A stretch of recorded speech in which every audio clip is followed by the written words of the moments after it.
Boy, can I help you? Listen up.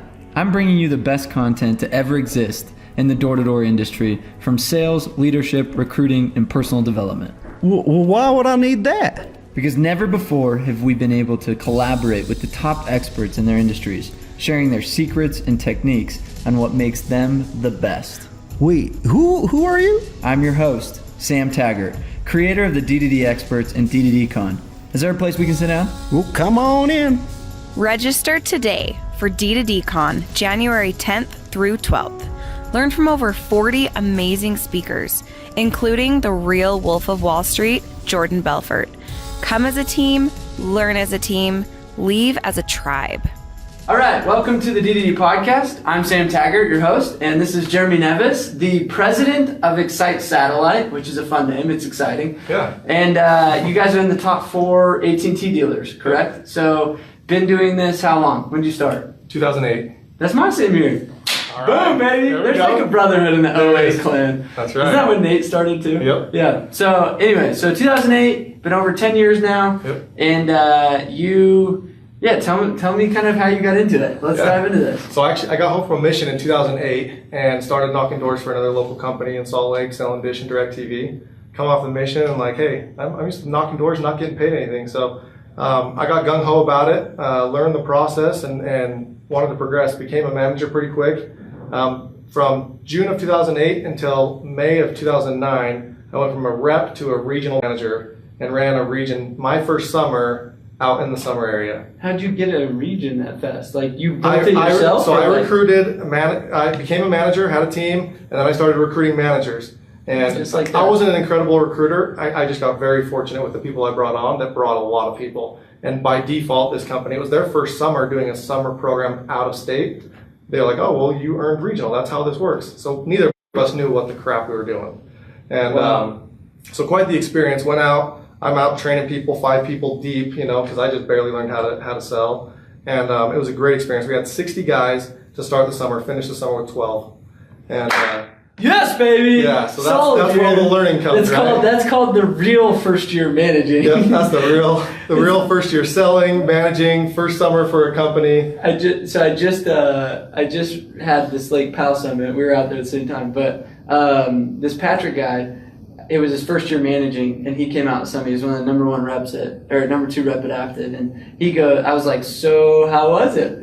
You know what I mean? I was like, what'd you not know, and now you know. Yeah. And I was like, it's first year managing, I swear, is like the biggest learning experience 100%. ever. So anyway, that's cool. We had 12 guys. Then what? Yeah, 12 guys, and I felt extremely accountable for these people that came out, didn't have as good of an experience as they expected. I didn't have what I expected either. And I was the voice between the company and the rep. And I felt, first year manager stuff, right? You start realizing like you're defending the company to the reps, you're defending the reps to the company, you're this middleman. And I just felt so much pressure to provide a better experience for the people that put their name on the line for me. I put my name on the line for these people that came out and trusted me and just didn't feel like I had enough control. And so had a conversation with a brother-in-law at the time, and I was like, look, we see the opportunity. There's a ton of opportunity door to door. We love the satellite product. And we don't know what we don't know, but we feel like we know enough. Let's go try and do this on our own. We can do this better, right?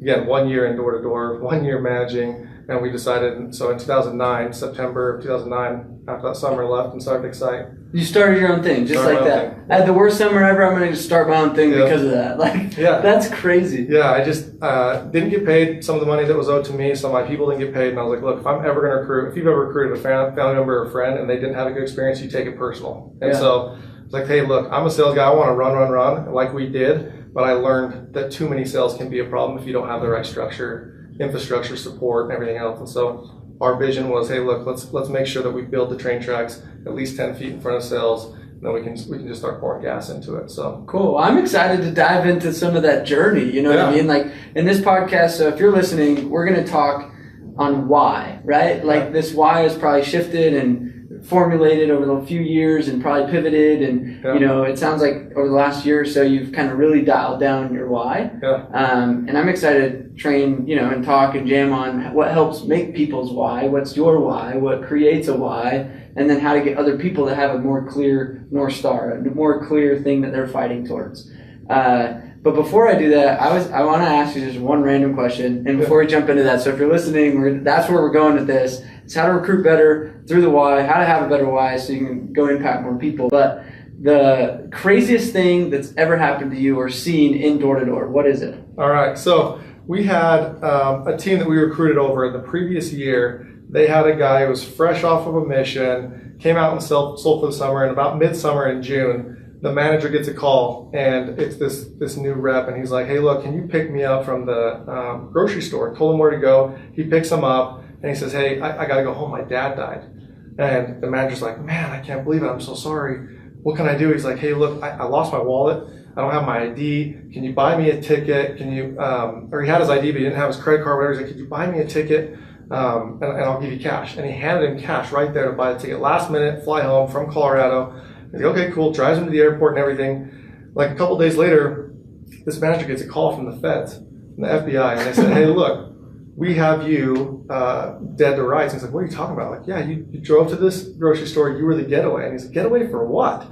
This guy had gone in. He's like, I'd had enough. I couldn't sell anymore. He's like, I can't do this. This is my way out. He went into the bank inside the grocery store, and put his iPad case up on the counter and said, there's a bomb in here. Give me all your money.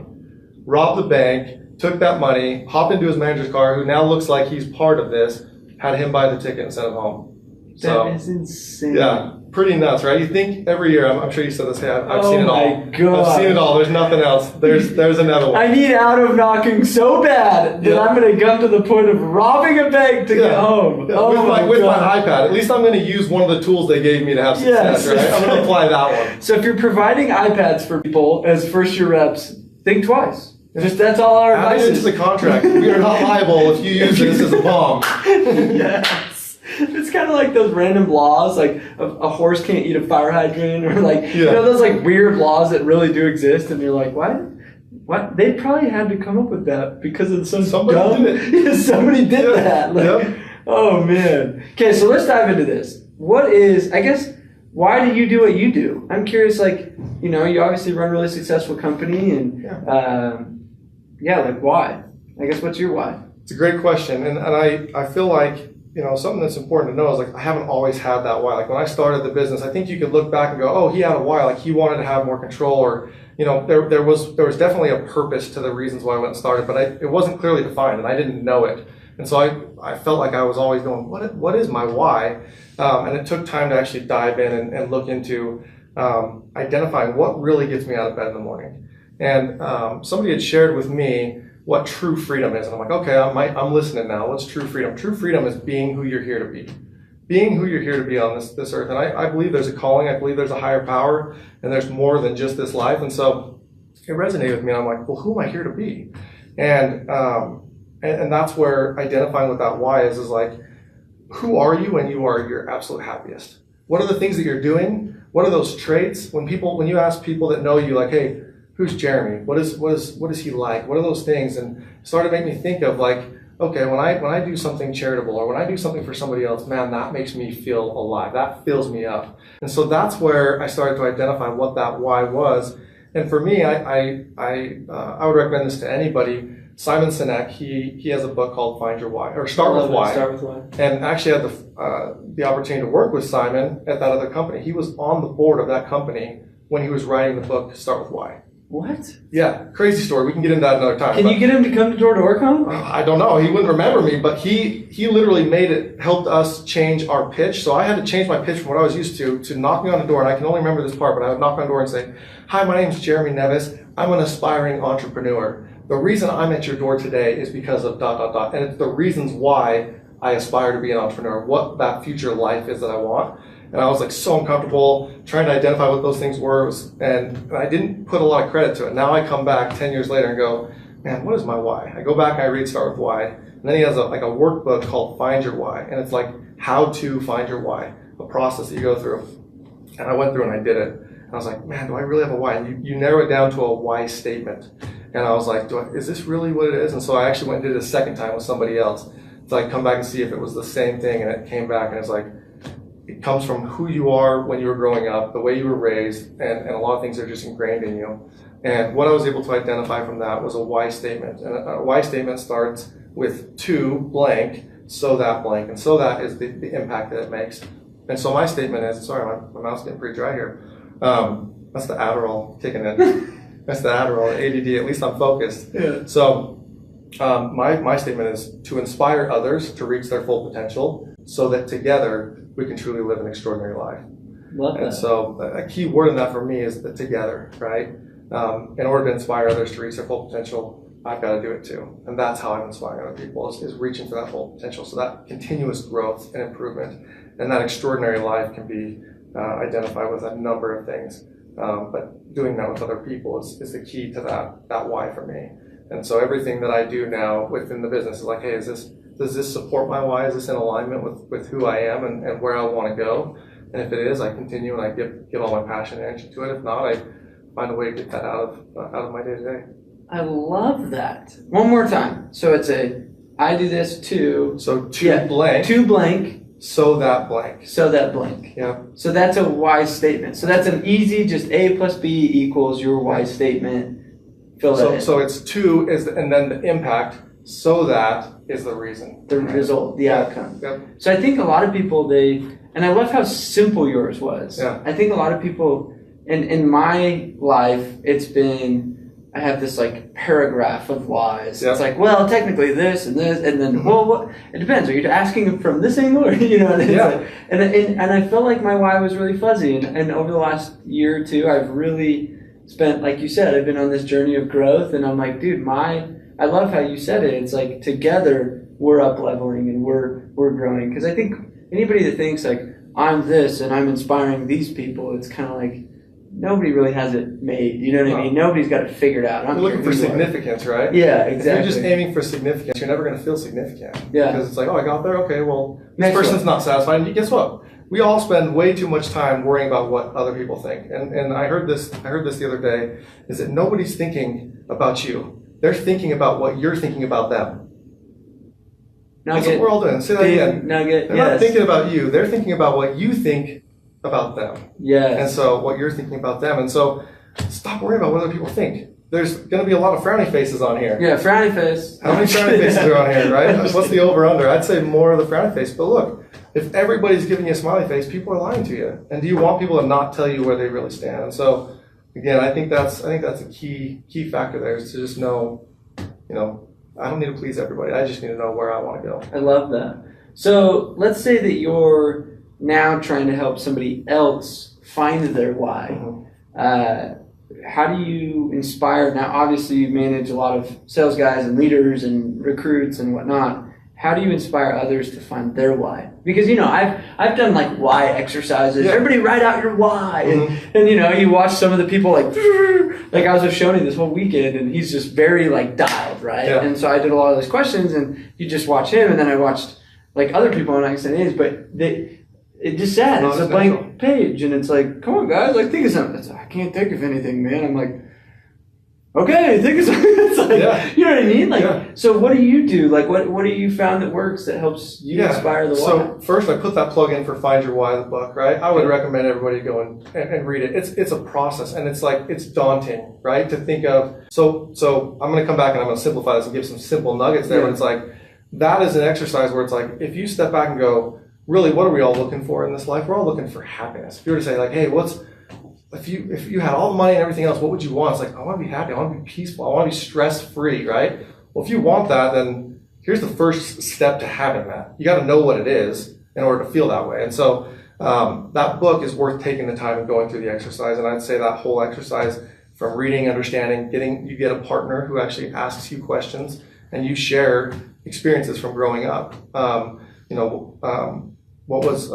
me a life, the earliest memory that you have. Sam, what is that earliest memory that you have, good or bad or whatever? And I'm going to ask you questions about that experience. So what about that was different than other experiences you had? I'm sure you felt this way before. What did you feel? How did that make you feel? Why is that a story that you would share with me? And you ask these questions, and then on the paper, you're writing down keywords that you say. And then by the end, after telling me 3 or 4 different stories throughout your upbringing, good and bad, I'm going to find a trend. Your dad really held you accountable, made you take accountability for what it was. That's a core thing for you. That's what it was for me. That came so clear. It's like, oh yeah, accountability, got it. I got caught for everything I did wrong. I did all these things, and I learned accountability. So that's something that, like, at my core, I am somebody who's all about accountability, taking responsibility, and where that serves me and where that doesn't serve me. And so there's my plug for the book. But if I were to come back to some simple things for somebody trying to identify what's that why, and I'm doing this with somebody I've never met before, I'd ask them what is a time. Try and think of a time in your life where you were on fire. Ooh, I love that question. Flow. You were in flow. What was that time where you're like, man, I am like, were you sitting on a beach? Who were you with? What was it? What was the experience there? And try and get an answer out there. Let's do it, Sam. Like, yeah, let's role play. Yeah. Okay, so I'm gonna play rep. Yeah, I guess you could just do it to me right now. Yeah. Where I was just in flow. You're filled up, you're happy, you're on top of the world, you're not stressing, you're not worrying. Where's the time, like, was it a victory? Was it was it a door knock? Was it a relationship that you had? The way somebody else made you feel? What was it? What was one of those experiences that you had that really just filled you up and you weren't worried about anything else? You were completely present to that. Honestly, like, the first thing that comes to my mind is DDI Econ. Like, it was probably one of the biggest impactful 2 days of my life, last year. I mean, it was like, and a lot of people would be like, wow, how'd you do that? And I was just like, dude, I was in flow, dude. Like, that was my jam. Like, getting up on a stage and being able to just, like, shine. And, I love the speaking and the entertaining and motivating side of things. And I think if you had to pinpoint it to an event, just as of the one that just popped in my head was probably DDI Econ. Well, and how pertinent to the situation here. So what were some of those feelings you had when you're speaking, when you're inspiring other people? Like, what did that make you feel? How did you feel in the moment? How did you feel after? What are some of those things that kind of stand out to you? As like, what did that bring out for Sam? I would say, like, impact.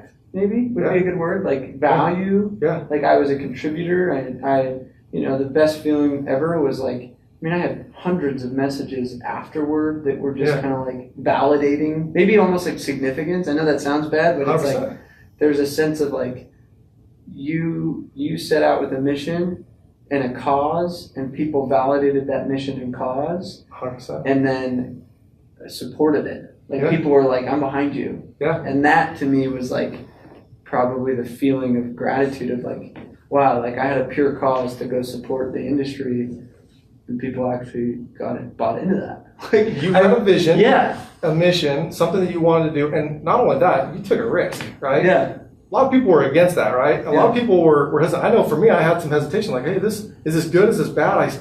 Am I thinking abundantly, or am I thinking scarce, right? And you were thinking completely abundant. And you went out and said, I'm sure there were some fears. For sure. I quit my job. Like, I'm going to go try to do this full time and see what happens. Like, it was scary. And so I look at that and go, look, I see some major, like, shining, like, okay, here's some, like, here's who Sam is. Well, first off, you've done the wealth dynamics test. Yeah. You're a star, aren't you? Yeah. So it aligns. It aligns with, like, your personality. So the stars, hey, by the way, this is not scripted. This is not like we thought through this. But Jeremy is speaking to let his star come out at DDI Econ, which is cool. So anyway, so I want to put the plug for Jeremy in this. Yeah, absolutely. But keep going, sorry. But at the end of the day, we can align in that, and I look at it and go, right there you can see part of your why, right?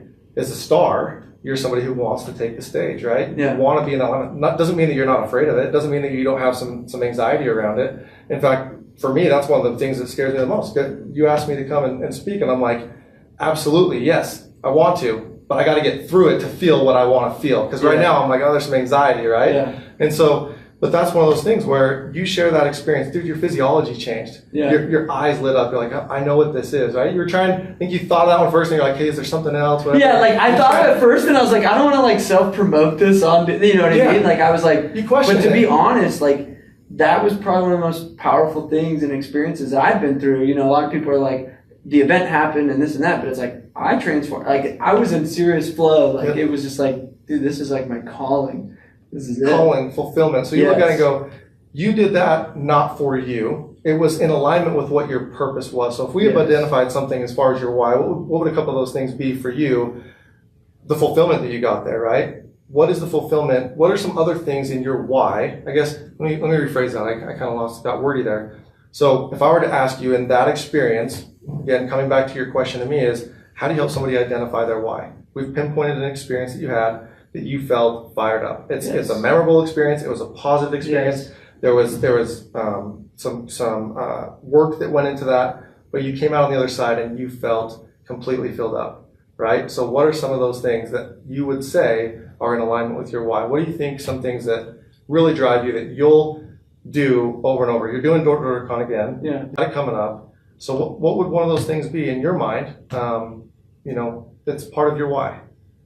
Yeah, I just think creating experiences 100%. that like was the first thing that kind of came up to my mind. It's like I love creating an experience for high-level people that are looking to be more abundant and looking to really up their game and looking for higher level, goals and, just new outcomes. And I think like putting myself in positions of creating those experiences, like this weekend, in Lake Powell, I had 20 CEOs or 15 CEOs that I brought to Lake Powell and created an experience. And it was like, that was another instance. And I was like, man, that's so recent, but it's like, I'm in flow. Like I was like, this is my jam because I watched them leave. Like today, I just was with Travis Williams at Active, and he was asking because he went this weekend, and he was like, "Can you come by again and give me some good closes on recruiting?" Like that was fire stuff, and I was like, "Sure, dude, I'll stop by." And and this is a guy that's recruited hundreds and hundreds of people, and it's like I'm just in flow, being able to like serve and add value and feel like for me it's almost significance. It comes back, it's like, dude, I'm like, they like what I said. Like, you know what I mean? Or this podcast is a good one. Like it's funny, I'm like, you're flipping the script on me here. But I'm sorry to do that. And I took this a little longer, but I look at it. I love it. No, I love it. Here's my statement on this, right? Yeah. To create experiences. Yeah. Here's your statement. To create experiences so that, right? So that you can make a difference. So that you can make a difference. So that I can make a difference. So that you can feel fulfilled. So that together you can live an extraordinary life. You can align with those, right? Yes. And you'll identify those words. A why, there's a million whys, but there's one of them, and it's simple. I made that longer than it needed to be because I got. No, but you done it. You felt it. Yeah. But I think that's the point. It's like I think a lot of people probably do what I did when I managed the little team. You know what I mean? And it was like, all right, guys, write down on this piece of paper your why, and you know what I mean. And like everybody kind of sits there, but like you doing it on the one-on-one, what you just did with me, willing to go deep with me, and willing to kind of feel into the energies that you were attentive and kind of were like, oh. I found something. I think that was cool. Like that was kind of cool. You just walked me through that. Like trigger a few thoughts for you. I was asking little trigger questions, and then I helped you feel like, hey, I can align with you on that. Yeah. And that gave you some energy there. And I think that's something as a leader, I feel that's what our mission is as a leader. When you're recruiting is selling, and what you're selling, the product you're selling is your leadership ability to that person. Yes. And so when as much as you can help them identify where they want to go, and then be honest with yourself and with them of whether you can actually help them get there. And if you can, there's going to be that synergy and that alignment where it's like, hey, look, it doesn't feel like we're working now. It feels like, man, we're in flow right now. We're in flow, exactly. We're supporting each other. We're on the same, we're on the same page. I love that. A lot of energy comes around that. Love this. Okay, so I'm going to ask you. This is an interesting question that just keeps popping. Okay. We knocked doors. A guy put a bomb to a table to get out of knocking doors. It's hard. Exactly. I mean, it's a hard job. Yeah. So it's so funny because most people, when they think of a why, they think of like, why knock doors? Like, how do I find a why behind such a, I'm selling bug spray, or I'm selling TV, or I'm selling solar. You know what I mean? And I think a lot of people downplay like their activity. So it's kind of like, how do you have a powerful why, even though the vehicle isn't maybe so sexy as like maybe what I'm doing? It's like, well, do I need to start a podcast and throw this massive event to like be significant or cool? Or how do I do that while I still knock doors, or while I still manage a team? Or see what I'm asking? Absolutely. And I guess I'll just come back to my why statement. If I were to say, hey, my why is to inspire others to reach their full potential. And if I were to stop at that part, how am I doing that if I'm out knocking doors, right? Well, in order to reach full potential, in order to grow, and that's a powerful why. I feel like my why is very powerful. It's pushing me, it's never settling, pushing limits, and it's helping other people along the way. So going out and knocking doors, what are the lessons we learn from knocking doors? Anyone who's ever done it goes, hey, you'll learn the valuable skills. You look at all these top entrepreneurs and businessmen, they started in door to Yeah, door. we're trying to get John Paul. DeJoria. Yeah, we're Yeah. trying to get him because he knocked doors, and I guess I got this connection, and anyway. So hopefully, cross our fingers. 100%. And you look at it and go, what skills come from door to door, right? You're overcoming fear. You're taking a risk. You're putting yourself out there. You can't care what other people think. If you do, you're not going to have success in this. But that's one of the biggest problems I think we have in society today is we care too much about what other people think. But they're not thinking about us. They're thinking about what we think about them, right? So I look at it and go, I have a powerful why, and I can fulfill that why. How am I fulfilling that why? And I can identify those things.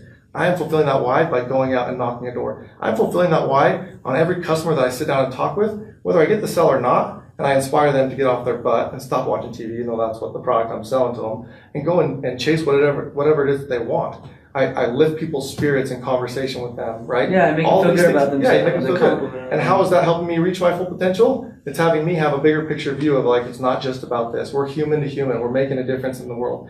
There's 100 things, the sales skills, the communication skills. The better I am at that, the better I can help other people become better at sales. And sales drives the machine. Sales makes the world go round. And so knocking doors is, I don't think that you could have a why, and maybe this is me with my blinders on, but I'll go out and be bold and say, look, whatever your why is, door to door is going to help you fulfill that in one way or another, because you need to know how to communicate your message. You need to be able to communicate your why to other people. Yes. So that other people can see and know who you are and what you're all about. So there's a million reasons that door to door, and you can be proud of door to door.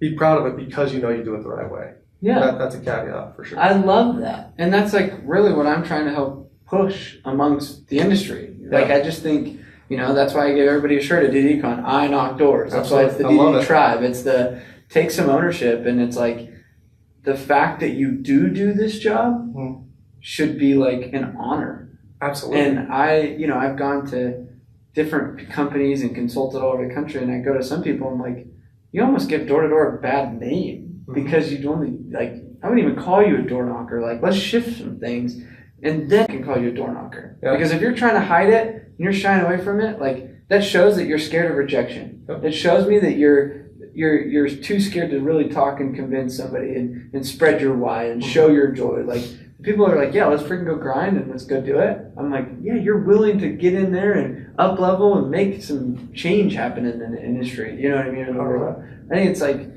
this industry is so interesting because it's like such a caveat. Like you said, it's such a conundrum because it's like we're seen as the scum or the low, and it's like, dude, I see us. I just had a talk with like this super high level speaker lady out of California, and I was like, she's like, who would I be speaking to? She has this weird Russian accent.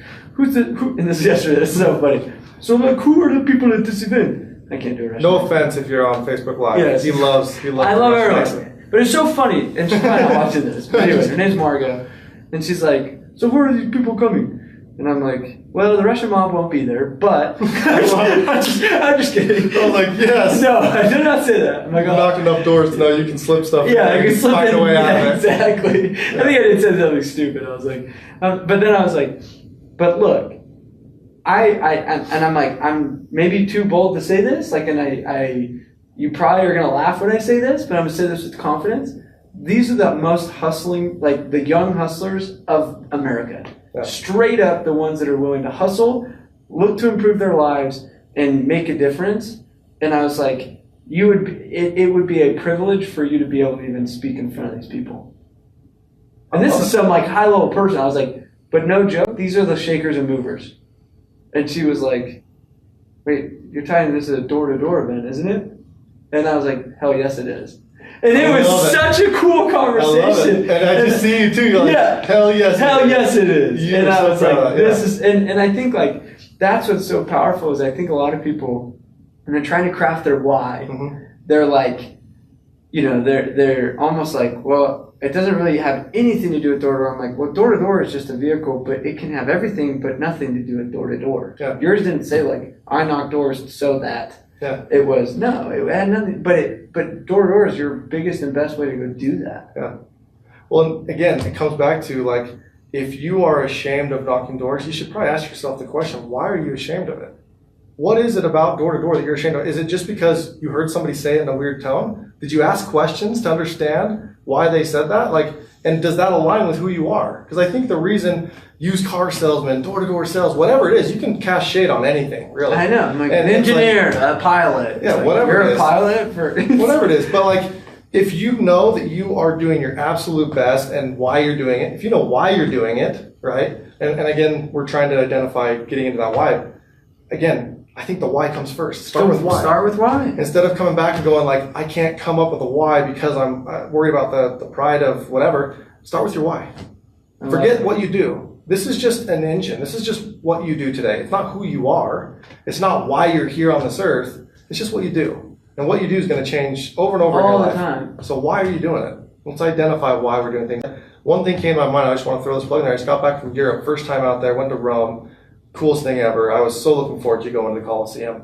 That place is incredible. If you've never been, quite the experience. Watch Gladiator. I made my wife watch it on the plane right over Best there. movie. Yeah, I cry every single time, right? And that song, I have the The end song. yeah, I have that little song at the end when he's like died, like finding Yeah, family. exactly. It's on my phone, like, and they turn it on, and I'm like, yeah, I can get emotional. I can feel the passion. That was on my iPod on my mission. I was like, this is mission worthy, isn't it? Like, It gets the feels going. So yeah. I yeah. was like, sorry, keep going. So I look at that and go, the gladiators. You can look at them as like, oh, they're slaves, right? And they're used just for entertainment. Or you can look at them as like, what an honor to go out that way and to go out fighting. And you look at like the movie Gladiator, and you look at Maximus and everything else. It's like the guy inspired people. The guy made an impact. And I look at that and I go, door to door, man. There's not many things that are harder than door to door, right? And I look at that and I kind of compare ourselves. Cool There's not a lot, not complete comparison there, not correlation there, but there is a comparison. I look at it as like how hard they work and something they should be proud of. They're gladiators, and it's an honor. And the people loved and praised the gladiators. I mean, Hashtag new team name, Gladiator. There it is. That's actually, I haven't heard that one. I've heard a lot of team names and stuff. Yeah. That'd be so. Sorry. Go for it. Or yeah. like a competition, Yeah. like the Masters, instead of that's the Gladiators. Gladiators. Sorry. Yeah, we're all Anyway, gladiators. plug if you're an owner. Yeah, there you go. But no, I love that comparison. I Yeah. really do, because I think you're right. I mean, they praised the gladiators even though they were like enslaved and just ready to die. Like, you know what I mean? Like, I think that's a cool comparison. Yeah.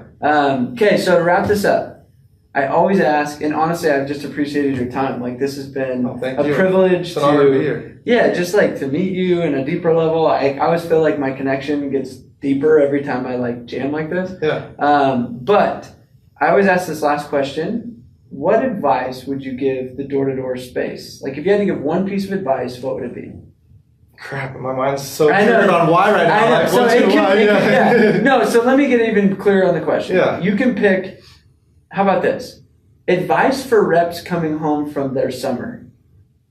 So it's more of a specific, I don't know when this podcast will actually go out, but if you're watching this Facebook Live. So reps coming home from summer, they're just getting home. Yeah, I What love advice would you give them? Yeah. So I look at the way that feels. You and I have been out there, right? You're coming home and it's like, man, you thought about this day, that drive. Once you come in, you're going, it's like, Never going back to Texas, baby! oh, but that feeling like, I feel like you're like light. You can just like, you can sprint through a wall. You can do anything. It's like, man, there's some energy there. And it's like, but it's also this like, I'm exhausted and I am like frustrated and I'm stoked and I didn't hit my goal. Because if you hit your goal, you know what I mean? Like, you came home too early because you got to keep going. You set a new goal or whatever else. Like, whatever it is, like there's the good and there's the bad.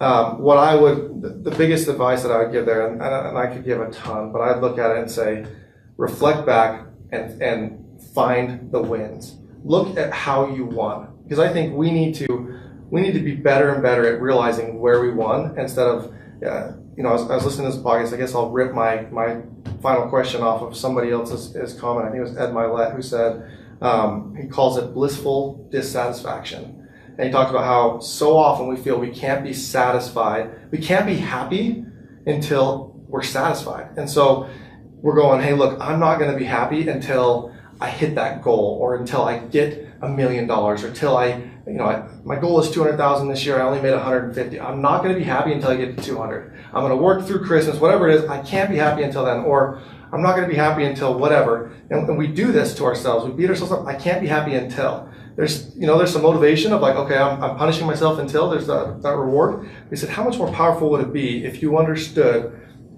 You can be happy. You deserve to be happy. Find the wins and celebrate the win, but don't be satisfied. Yeah. It's okay to be dissatisfied, but still be happy. And find that happy. It doesn't mean that you're like, hey, because I'm happy, I'm giving myself permission to not have met what I wanted to this year. So find the win in the summer.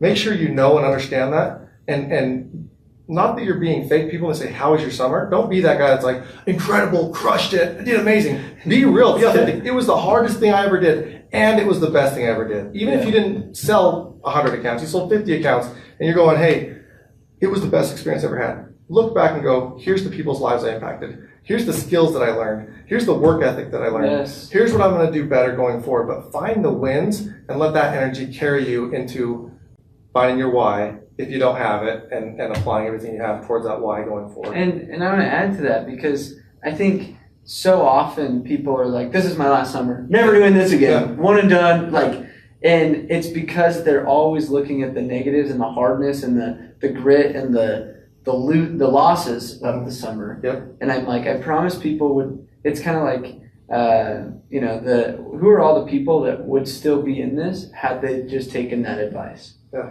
Where would the great leaders that we don't even know, they're the people in the graveyard right now, or the Sam Taggers of the world? Yeah, where are those that chose to, because I remember I've had those summers where it's like, dude, I'm done. Like, I need to go get a different job. Like, I can't hack this again. Yep. It's those emotions that come from us tying the losses at this point in the summer. Or like, we'll call us like the month after summer. It's like, I watch so many people make dumb choices, ruin relationships, lose track of their whys, getting caught up in the emotions. And I think that's some super good advice of like, just what were the wins? Yeah. So, okay. Well, you heard it best. Jeremy Neves, if you guys like this, make sure you go to his workshop. I don't know what day you're speaking yet, but make sure you go to his workshop at DDI Econ, get your ticket, and much love.